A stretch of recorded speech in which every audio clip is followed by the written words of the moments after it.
Do not ask me to hang out on a Saturday for the next few months. I am booked and busy. College football is back. Will the Missouri Valley and Big Sky conferences continue to reign supreme, or will we see some new contenders rise to the top? The road to Frisco starts right now. 129 teams, 13 conferences. This is the FCS All-In preseason show.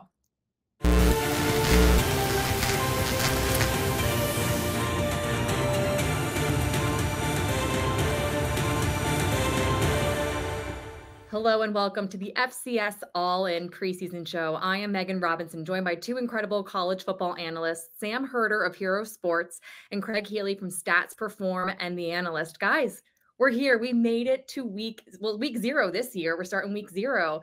Craig, how are you feeling that college football is back? Feeling great. We have it easy because we're not out in the hot sun at training camp.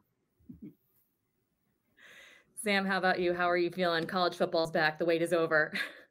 Yeah, it feels good. It's been a slow build throughout the offseason and then started to pick up during the summer. But now that we hit August, basically feels like summer's over. Football season is here, which is a little bittersweet, but I'm ready for the action to get going. I'm ready for it soon, guys. Preseason top 25 was released earlier this month. No surprise, the Missouri Valley Conference and the Big Sky are at the top. 7 teams from Missouri Valley, 6 from the Big Sky in the top 25. Craig, I'll start with you. Why are those two conferences so dominant across the FCS? Certainly, Megan, they've separated themselves. The CAA has taken a little bit of a step back without James Madison. These championships with South Dakota State, North Dakota State, the Big Sky getting to the finals in recent years. The depth of teams making the playoffs, that's how they've separated themselves. Sam, what are your thoughts on the top 25 and the dominance of those two conferences in particular? Yeah, I think it's a little to be expected seeing, these same teams at the top, especially with the Montana schools, the Dakota schools, a combination of the depth that they have, like Craig mentioned, the playoff success that they've had and the number of returning starters they have coming back. So not too much of a surprise to see those teams at the top. And, it's interesting to see who else kind of fills in from there. The CAA got a decent amount of teams in, the SoCon got a decent amount of teams in as well. So it seemed like, you look at a lot of different top 25 ballots out there, it seemed like the top 25 was not completely uniform, but it seemed like it was the same 30 or so teams in everyone's, top 25 ballots. We've talked about the top 25 overall, did not mention that South Dakota State University was, of course, number 1 in that poll. They got 52 of the 56 first place votes. Guys, they had a 29-game winning streak heading into 2024. They held the top ranking in 22 straight polls dating back to 2022. Craig, what do you think it will take to dethrone South Dakota State this season? Well, South Dakota State obviously is a deserving number 1. You mentioned the 29 straight wins. That may be hard to continue that streak, the third longest in FCS history, only because they begin the year at Oklahoma State. But Jimmy Rogers has his team ready again with Mark Gronowski, of course, leading the way under center. I just think they're going to be there in the end. I mean, you want to have one of those top 2 seeds, come playoff time. Just to have an easier path to Frisco. Obviously, the Jackrabbits are the team to beat. They're going to be seasoned. Playing in the Missouri Valley. These road games are going to be tough between Oklahoma State. North Dakota State. They're playing on the road. UNI is another team that gives them a hard time. I just think they're the team to beat. At the same time, there's other teams in contention just because the Jackrabbits did lose a dominating senior class. Sam, Craig mentioned that week 1 matchup against the Oklahoma State Cowboys. It is a 1 p.m. local kick. And if you have not been to Stillwater in August, it is hot. That's going to feel, I'm not exaggerating, on that turf, probably 120 degrees. People in Stillwater, though, are a little nervous about this game. They're saying it's setting up to be a trap game. We saw the Pokes lose to South Alabama early last season, then they got back on track. What do you think it's going to take for the Jackrabbits to walk out of Boone Pickens Stadium with a win week 1? They're going to have to play ball control offensively, and that'll be tough for the Jackrabbits to do since they're breaking in 3 new starters on the offensive line. And, South Dakota State, obviously the 2-time defending champs, 29-game winning streak, number one in the FCS polls. I think the Jackrabbits have the full attention of the Oklahoma State coaching staff. Now it's on them to relay that message to the players and get the players to buy into the fact that this is a good football team coming in, which can be hard to do because Oklahoma State players, they're recruited there to play Oklahoma and Kansas State and teams like that. And they might see number one South Dakota State coming in, but they might also see number one FCS South Dakota State coming in. So it's going to be really important for that Oklahoma State coaching staff to kind of hammer home the point that, this is a really good team coming in. But I think South Dakota State, a team that hasn't had to play the underdog role very often, they could potentially thrive in that underdog role in week one. We're going to get more into the FCS, FBS matchups later in the show. But first, I want to ask more about the top 25. No surprises at the top. We've already established that. But Craig, who are some teams that aren't maybe in the top 25 right now, but we could see get up in there during the postseason? That's a great question, Megan, because I tell you, with our stats perform preseason top 25, my eyes focused right on the teams right outside the voting. 26 through 29 really stood out to me because you had Elon at 26. I think they're going to have a very strong year coming out of a good conference like the CAA. Certainly, UT Martin or Eastern Illinois could have been a ranked team. One of those teams will probably win the Big South OVC Football Association. And that's a underrated league because of the depth of decent teams that they have there. And then Mercer. I think Mercer we've all kind of overlooked just because they lost their Ty James and Devron Harper, their wide receivers that were like such name grabbers last year. I think they're going to be very good under Mike Jacobs, their new coach, who's arrived from Lenore and Rhine. He replaced Drew Konsek at Mercer. I just think those teams really caught my attention when I looked outside the top 25 this year. Sam, what are your thoughts? Who are some of those under the radar teams that we might see make a playoff push? Yeah, two teams that I believe I had just inside my top 20, but not in the national media top 25. Two teams that Craig did mention, Elon and Eastern Illinois. Elon is just a team that is consistently solid. They're, consistently in the playoffs. Maybe not the sexiest team when you watch them, but they do have a good nucleus coming back, about 15 returning starters from last year's team. And then I really like Eastern Illinois as well. They were 8-3 last year, one of the first four teams left out of the playoffs. Their big three of their starting quarterback, running back, and wide receiver, they're all coming back. Four starting offensive linemen are coming back. A good bulk of their defense is coming back as well. And keep in mind that Eastern Illinois beat Illinois State last year. And Illinois State is kind of a team that is kind of the preseason darling for me as well. I really like Illinois State going into this season, but Eastern Illinois straight up beat Illinois State last year. And it's the same look Eastern Illinois team coming back this year. So I think EIU probably deserved a little more, love in the preseason polls. I'm excited to reconvene in October, gentlemen, and see how these teams are shaking out, how the top 25 is looking. It's going to be exciting to see how it starts to play out over these next few weeks. Coming up in the show, I sit down with the reigning national championship coach of South Dakota State University, Jimmy Rogers. Don't go anywhere.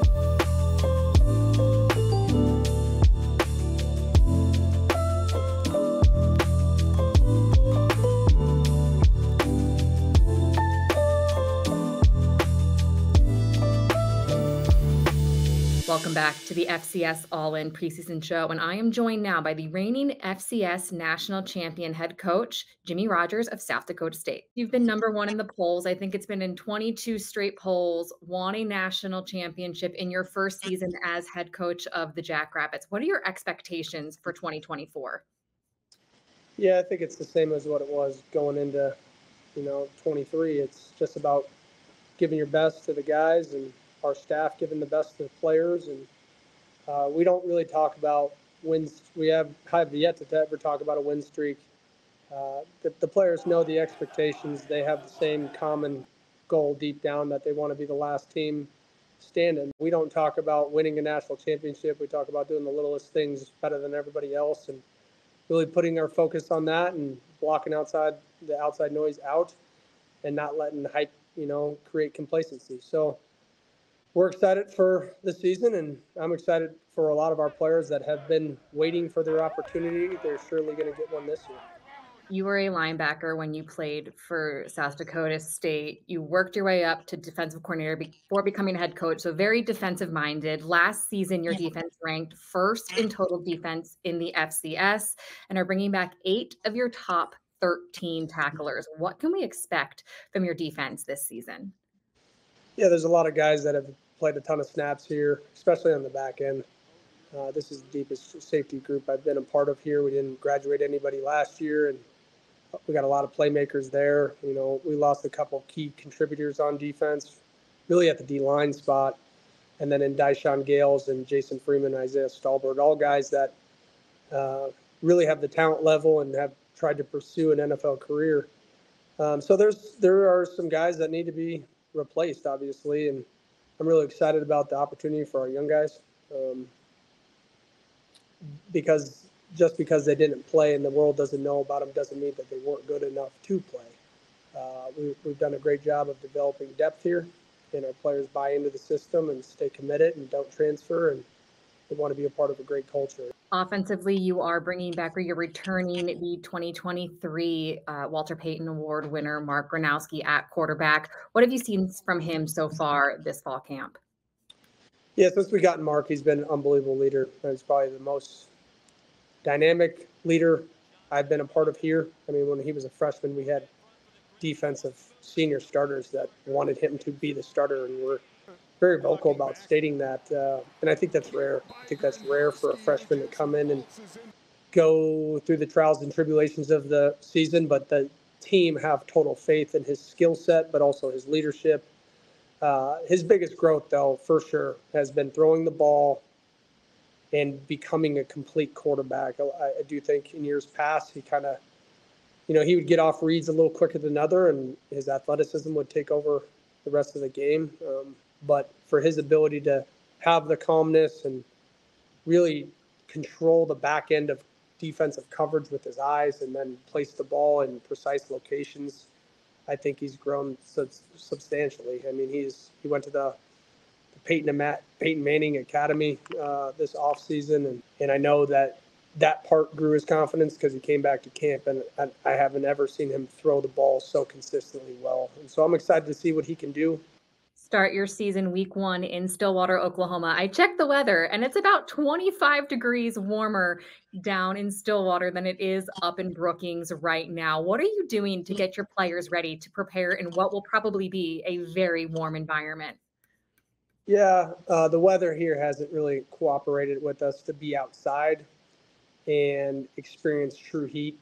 But we do have an indoor practice facility that we can crank up the heat and turn it into really like a wet sock in there. And so we've had a couple practices in there to try to push the players at the end of the day, whether it's cold or it's hot. It is a mindset in which you need to approach the game with. And I feel confident in the leadership of this team that it doesn't matter what the weather will be, that we'll be ready to give our best and be conditioned well enough to compete.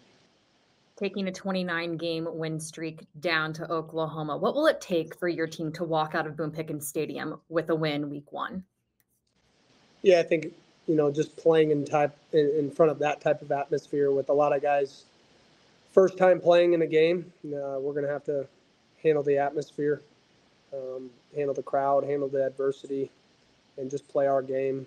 I do believe in the talent that we have on this football team. I do believe that we have the talent to go in and compete really with anybody. And we talk about that, not just Oklahoma State, just about being one of the best teams in the country and what that really entails on a day-to-day. And it's going to take a consistent focus and effort and finish for 60 minutes of that game to get the job done. And I'm confident in the team to be able to do that. Still to come on the FCS All-In preseason show, will Mark Gronowski repeat as the Walter Payton Award winner, or is 2024 the year of the running back? Plus, the Buck Buchanan Award is wide open. Who are some players to watch on defense this season?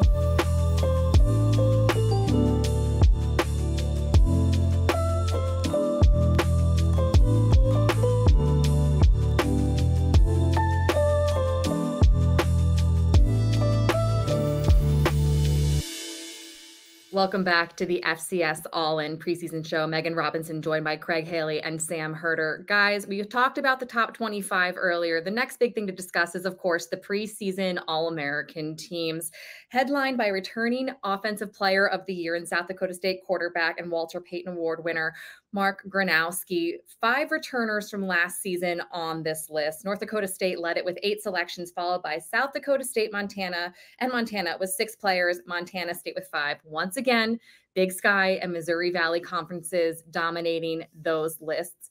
Sam, were there any surprises on the All-American team selection for you, the preseason All-American team?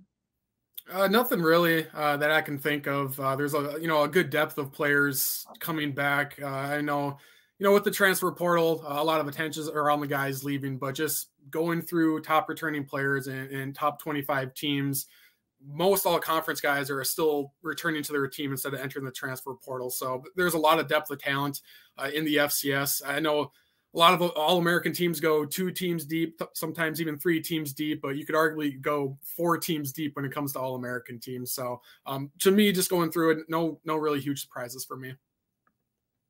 Craig, what were your thoughts on the preseason All-American selections?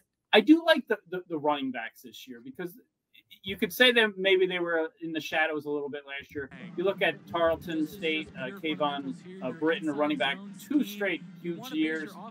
2 years ago was at Arkansas Pine Bluff. Well, now that team is playoff eligible, so I think people are going to be focused on Tarleton State. Lan Larison, as we all know from UC Davis, he missed those 4 games last year with an injury midseason where he kind of was forgotten about until the end. And suddenly he's the Big Sky Offensive Player of the Year. So, his respect was off the charts. MJ Flowers at Eastern Illinois that Sam mentioned. I mean, he was runner-up for the Jerry Rice Award last year to Eli Gilman of Montana. Jordan Fuller, I mean, what a big year he had at Holy Cross. But, again, he was in the shadows of their quarterback, Matthew Sluka. So I do think the running backs are really deep this year and are really sort of making a name for themselves in the same time. Greg, you're talking about the running backs, and I'll talk about the Walter Payton Award watch list, Offensive Player of the Year. It's like the Heisman of the FCS level. Of course, South Dakota State quarterback Mark Gronowski won it last season, is looking to become the 3rd player to repeat as the FCS National Offensive Player of the Year. But you just mentioned a lot of running backs. Who were some of those players also on that list that could give Gronowski a run for his money for the award? Well, certainly, the running backs that we just talked about. I think it's become a quarterback, dominated list. It wasn't always that way. The running backs really, stood out for a long time. I do think if you're going to favor somebody, this is the one where you favor Mark Gronowski. He's going for 2 in a row. It's only happened a couple times. Armonte Edwards at App State, a quarterback. Jeremiah Briscoe did it at Sam Houston. But Mark's lost a lot of his key receivers, so that's going to put him to a test. I mean, I think you have to look at, Cam Miller right there in the same conference, North Dakota State, but obviously he may share a little time behind center. So I do think you have to favor the quarterbacks. At the same time, the running backs, it's a very deep list this year. So I think it's a little more wide open than just saying Mark Gronowski. Sam, what are your thoughts on the Walter Payton Award watch list? Who are some of the guys you think could give Gronowski a run for his money and stop him from repeating?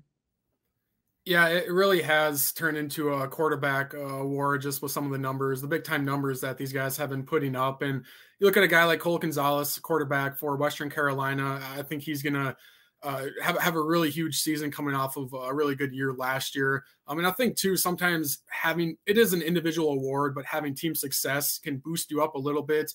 And to me, I think Western Carolina is going to have a breakout season, and Cole Gonzalez is going to be a huge part of that. I think you can also look at maybe more well-known names nationally, like Tommy Mellott, Montana State quarterback, dual threat quarterback.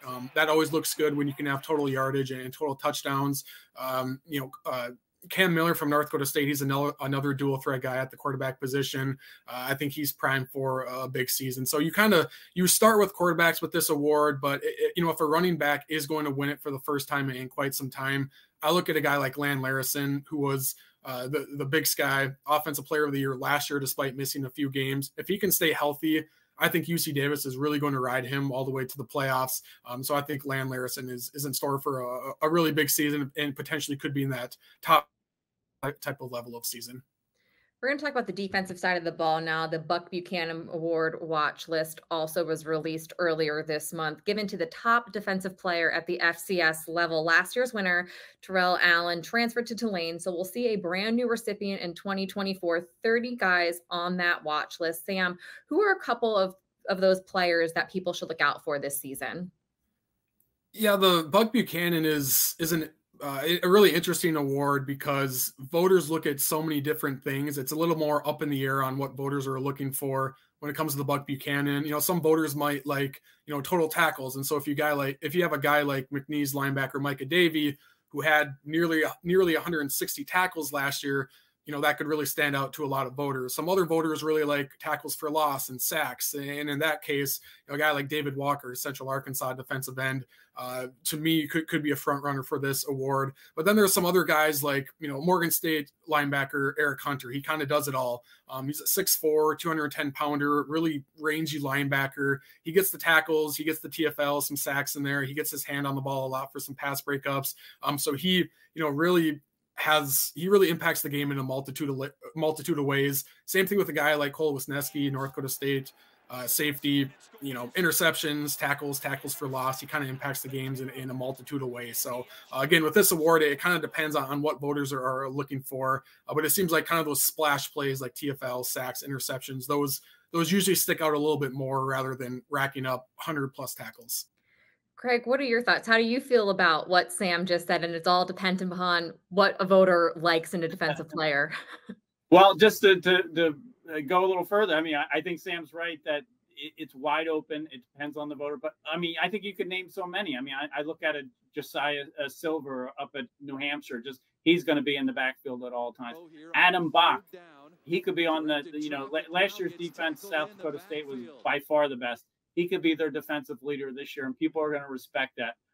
I'm going to go with David Walker as maybe my preseason pick. I did that going into last year. He's actually a 2-time Buck Buchanan Award finalist already. If I have a dark horse, I would maybe go James Conway at Ford in the linebacker. He's going to become the Patriot League's all-time leading tackler, and that'll create buzz. I just think it's a wide open race, and I love that about the Buck Buchanan. Still to come on the FCS All-In preseason show, we break down FBS, FCS matchups and what upsets we can expect this season. Plus, I talked to Montana State head coach Brent Vigen to hear more about their Week 0 matchup with the New Mexico Lobos.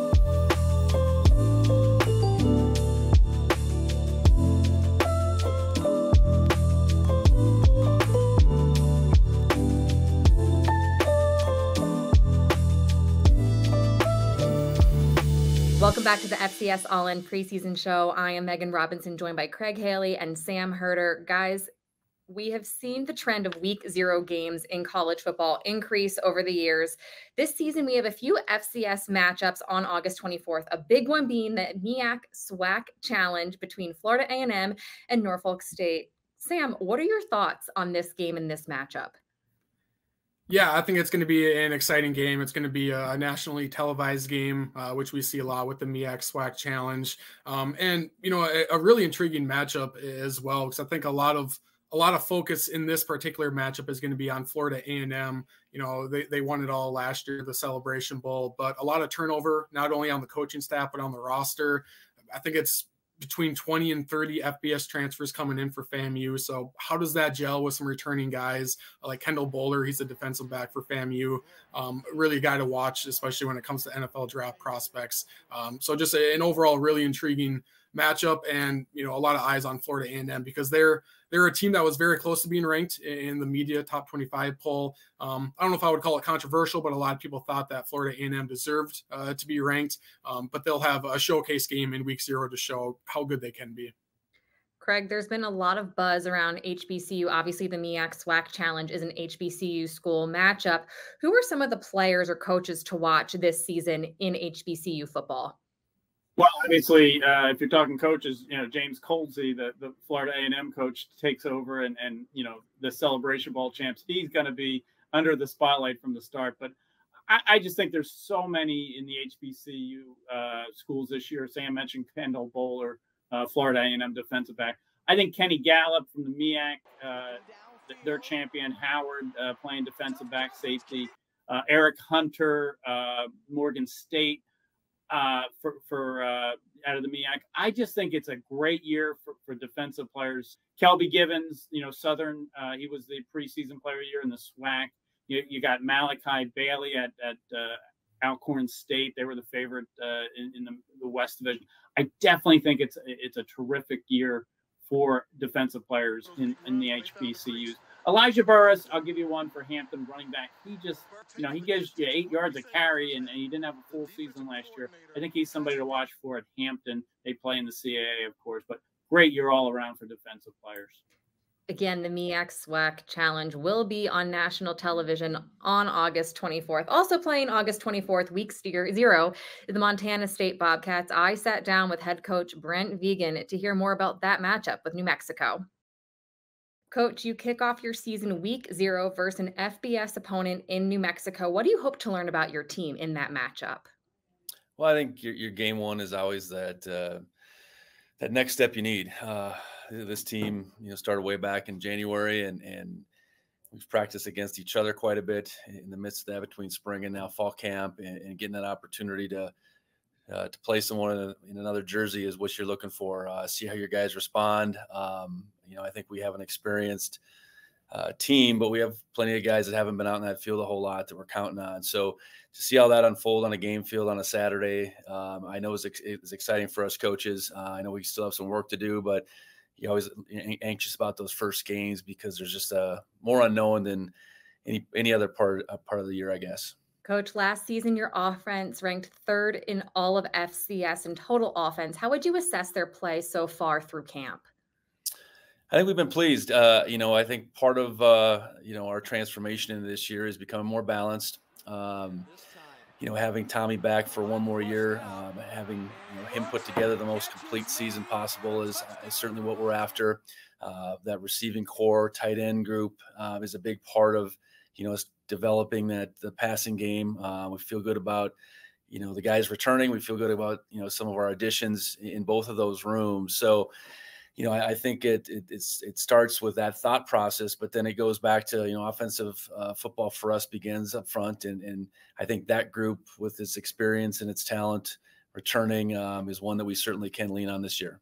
You mentioned Tommy Millott, another familiar face back in your program this season, and that is Sean Chambers, former quarterback, now on your staff in that QB room. How would you describe the dynamic between Tommy and Sean now that it's a player-coach dynamic as opposed to a teammate dynamic? Yeah, it probably hasn't changed a whole lot. I think they really respected one another as teammates. Obviously, unique situation where we were playing them both at the field on the field at the same time. One was backing up the other, one was coming in for the other when injury came up. So I think as their relationship developed through the last couple seasons, it was one of respect, helping each other out. And I think that's been able to carry forward. I know bringing Sean back has been a real help to not only Tommy, but to Tyler Walker, who's coaching quarterbacks for the first time. And, definitely, Sean's influence on our younger quarterbacks as well has been evident through the first couple of weeks of camp. On the other side of the ball, defensively last season, your team finished 1st in FCS in sacks per game, 2nd in total sacks. Brody Grebe, Big Sky preseason defensive player of the year, is back. What can we expect to see from your defense this season? Well, we need to be more consistent. I think we had some really good games last year, and we had some games that were off the mark. And that ultimately is not what we're looking for. We want to be consistent week in and week out. We need to be able to, limit a team's run game. And I feel like we have the front 7 in particular that can hold its own against a run game. But then, we need to continue to be able to get after the passer like we did last year. And that does start with a guy like Brody.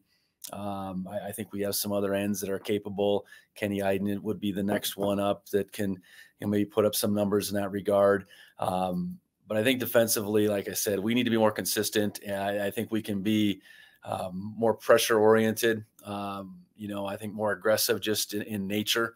And I think, that puts some pressure on our defensive backfield, but we do return quite a bit of experience there, quite a bit of talent. And, I think it'll be a blend of those guys up front certainly getting after the quarterback, but in large part because we can cover better on the back end too.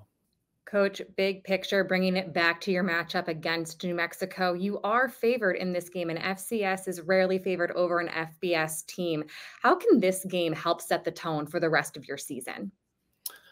Well, it's game one that game one is the first opportunity, no matter who you're playing. But it's against a really good opponent. Whether we're favored or not, I don't buy into that much. It's a Mountain West team. It's a team that's got a very experienced coaching staff, a lot of new players. Their transformation from where they were last December to where they are here in August, pretty significant. As far as just the roster turnover to the schemes, and I would imagine the belief too. So we have a lot of respect for our opponent going down there, and if we were fortunate enough to come out on the winning side, that would mean a lot to our program. I know it's been quite some time since Montana State beat an FBS opponent, but nonetheless, we got to just see where we're at. I think ultimately game one is as a barometer. It doesn't make or break your season, but you want to set the season off on the right tone for sure. New Mexico, Montana State is an FCS FBS matchup. We see tons of them across college football. We talked about earlier in the show, the Oklahoma State Cowboys taking on South Dakota State week 1 this year.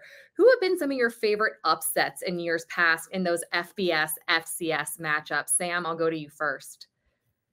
Yeah, I think the one that immediately comes to mind was in the 2000s. That's when App State beat Michigan, who was number 5 at the time. That's kind of the number 1 overall FCS over FBS upsets. 2013, back in, kind of NDSU's, prime in their dynasty, they beat Kansas State. That was a nationally televised game. That one's memorable. 1-2 from a couple of years ago when Holy Cross beat Buffalo on a crazy Hail Mary pass that went viral across college football Twitter. That one was really fun. Mostly, anytime an FCS beats an FBS team, that's always fun, but especially with how it happened, that made that one even more special. Craig, what have been your favorite upsets over the years of covering this sport? Well, North Dakota State, Sam mentions the Kansas State game, and then they came back and beat Iowa. They beat 6 straight FBS opponents. That's the longest run ever consecutively for an FCS school. I think that stands out. Hearing App State and the way they beat Michigan, App State was the 2-time defending champion when that happened. They took Michigan by surprise. Michigan was number 5, the highest ranked AP team ever to lose in FCS. Well, here we are this year with South Dakota State. Similar scenario. They have this winning streak, but they're the 2-time defending champ. Will Oklahoma State overlook them in this similar scenario? Very possible, but I think there's been some, standout ones. Youngstown State, they have the most FCS wins during the over FBS during the FCS era. Howard, they were a 45-point underdog, and they beat UNLV. That stands out. Everybody's galvanized by FCS over FBS upsets. Craig, you just mentioned the 29-game win streak from the 2-time defending national champions, South Dakota, going into Stillwater. That's one game I have circled as careful and an upset alert, Cowboys. Who are some other games, Craig, this year that you think could potentially be upsets in the making? I don't think there's ever been a bigger storyline than North Dakota State going to Colorado this year. You have that Deion Sanders factor. Everybody wanted to see Jackson State play North Dakota State when he was coaching Jackson State, and his son Shador, the quarterback there, he won the Jerry Rice Award. I just think, North Dakota State didn't play Oregon. That game was canceled because of the COVID season. I think this one going to Colorado is just off the charts. Is it enough? Will it happen? You have to give it a shot here. I think the Bison know how to win. Tim Polisic is back as their head coach, and he certainly knows how to beat FBS opponents. I think that one stands out. I like, Sac State and Southern Illinois. They're trying to win for a 3rd straight year over an FBS opponent. I just think there's many to choose from, but I think there's nothing quite like North Dakota State going to Colorado this year. Sam, sorry if you took your pick. We're not going to let you use that one. What's another game that could be upset alert on the FBS FCS matchup schedule? Yeah, I think the number one most likely on people's list is Montana State at New Mexico, a game that we talked about earlier on the show. Week 0, this is actually a game where the FCS team is favored to beat the FBS team. That's pretty rare. It has happened before a couple of times, but not usually do you see an FCS team being favored to beat an FBS team. So I think that's one that a lot of people have circled as the most likely. Fordham goes to Bowling Green. I think that's a favorable matchup as well. It seems like the Patriot League gets at least 1 or 2 wins over MAC teams a year. UT Martin goes to Kennesaw State. This is Kennesaw's first year as an FBS program. And so, I think UT Martin is primed for, to be in the playoff discussion. Kennesaw's transition to the FBS could be a little rough. And so I think that's another one too that stands out. And then one more as well, Lafayette at Buffalo. That's another Patriot League versus MAC matchup. I really like Lafayette this year. Buffalo has lost to some FCS teams in recent seasons. I mentioned the Hail Mary loss from a couple of seasons ago. So that's another one that I have circled. Still to come on the FCS All-In preseason show, we take a look at some of the changes coming to this year's playoffs, plus our playoff predictions.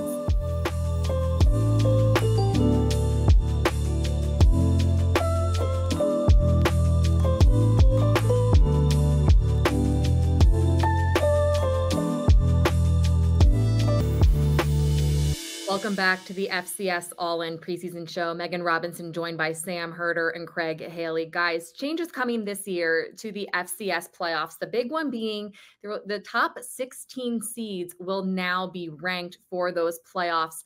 Sam, I will go to you first. What does this mean for the overall playoff look? I think it's a great change for the FCS playoffs. It's going to get away from the regionality a little bit. When in previous years, when you have a 24-team bracket, but only 8 teams are seeded and the other 16 are kind of paired up based off of regionality, it doesn't really give a national tournament feel. We see a lot of, for example, SoCon teams playing Big South teams or Southland teams playing SoCon teams in one corner of the bracket. And then another corner has, 4 or 5 Big Sky and Valley teams all cornered up because they're all close to each other. This is going to spread things out a little bit more. It's also going to do away with a process that lacked transparency, honestly, in the past of who hosts in the first round. In the past, it came down to either who bid the most or who's most deserving, or sometimes it's student athlete experience, or sometimes it's facilities, other times it's revenue potential. We never really got a clear answer on what was the best method to determine who hosts in the first round. Now it's pretty straightforward. If you're a 9 through 16 seed, you're going to for sure host in the first round instead of kind of these closed envelope bids that could potentially help and who hosts. We won't have to worry about that type of stuff anymore. Craig, who will benefit most from this change in ranking the top 16 teams in the playoffs? Well, probably the larger conference schools, because you may not get like a North Dakota versus a Weber State like they were paired in the past. Those teams will wind up having a 9 through 16 seed if this had been the scenario a couple years ago when they faced off.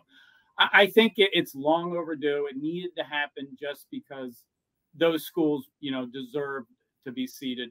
At the same time, I think there's a misperception out there that NCAA tournaments on all levels, sports, there is a regional feel to it. I mean, it draws attention. It draws, people, their enthusiasm. I think we will lose a little of that. I think the last time there were 16 seeds, and back, years ago, it used to be there was a full 16-team playoff that was seeded. I think it was year 2000 was the most recent.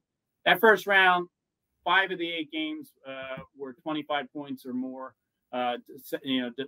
The victory deficit. I think we're going to see a little more blowouts in that first round. I think it's the second round, the round of the 16, that we're going to see more favorable matchups and tighter matchups, just not the first round. The other change coming to the postseason this year is that the national championship will now be played on a Monday night. Nothing crazy as far as what that means for players, but it does shift the schedule a little bit. Guys, who are your picks, your preseason picks for that national championship matchup? Sam, I will start with you. Yeah, I think if I had to predict a matchup right now, And so much of this obviously comes down to the playoff bracket and who's seated where in matchups, because there have been some seasons in the past where maybe the two best teams didn't meet in Frisco, but instead they met in a semifinal. Sometimes that stuff just happens when you have a 24-team bracket. But right now, I would probably go with South Dakota State playing Montana State in Frisco.